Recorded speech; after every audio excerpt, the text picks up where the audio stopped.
ஆக்கியிருக்கிறாருங்கிறதுக்கு மிகப்பெரிய சான்றே இதுதான். இனிமேல் நீங்க என்ன பண்ணலாம்னா, இந்த வேல்மாறல்ல இருந்து ஒரு புக்கை ஒரு வருஷத்துக்கு பூட்டி உங்க எங்கேயாவது ஒரு பீரோல உங்களுக்கு தெரியாத லாக்கர் ஒன்று இருக்கும் பாருங்க, அங்க போட்டு வச்சிருங்க. அதுக்கு வேலையே இனிமேல் இருக்கு. அது எந்த புக்கு தெரியுமா? உங்க ஜாதக புக்கு. ஜோசியர் இருந்தா இந்த சண்டைக்கு வந்துடாதீங்க, இதா சொல்றேன் நான். இனிமேல் ஜாதகம் பார்க்க வேண்டாம். இனிமேல் உங்களுக்கு சனி பகவான் ஏதாவது பண்ணுவாரான்னு கேட்டா, உங்க வீட்டுக்கு வருவார், எதையாவது இவனை பண்ணணுமேட்டு வருவார், கதவை திறப்பார், முன்னாடி என்ன இருக்கும்? வேல் இருக்கும்.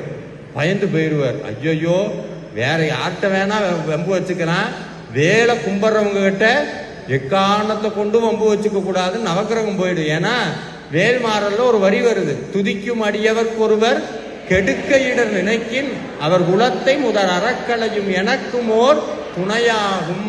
அருணகிரிநாதருடைய வாக்கு.